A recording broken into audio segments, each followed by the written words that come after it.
Assalamu alaikum. Az banao es Chhat Ras छ प्रैथ कुनि gross मज यवान बनावना खास कर तम सात यम सात अस बेमार छ आसान अजुक ये Chhat Ras आसे खास तिकैज अथ मज करो अस खास मसालन नित इस्तेमाल पक्यो करो शुरू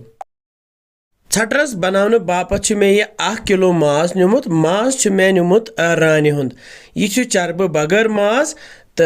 सत मे पुजस होतमुत शुश फुल तथ मे नुक नुक कोर्मुत तो शुशस तरान असल रस यपर थो मे गैस पे प्रेशर कुकरस मज मे आब निमुत ये मज त्राव यह माज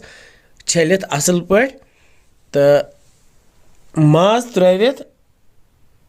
था बह पे डखन तो दिमो जो सीटी तिकाज माज लोव यपर नी मे लकट दजरस ये दज मे खास चटम जन जोल खास जन वाज इस्तेमाल करान तो ये मज त्रा बह अदरक पीस 2-3 बे त्रा बह ये शंगर पीस 2-3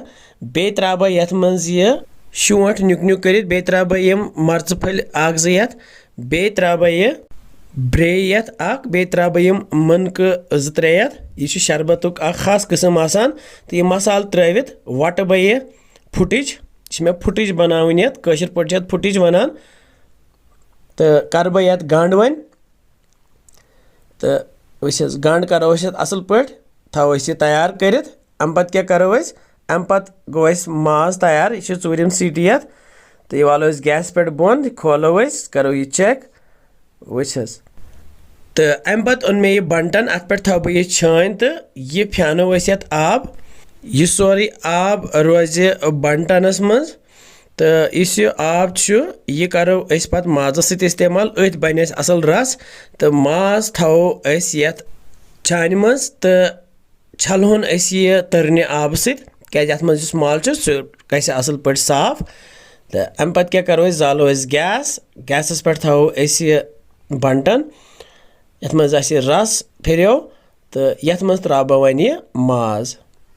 माज त्रवित रलाव वन मसाल मे त्रो यम 3 सब्ज ٲl तो बे 1 बड़ ٲl फुट्रवित तो बे यह मसाल पुटिश करे तैयार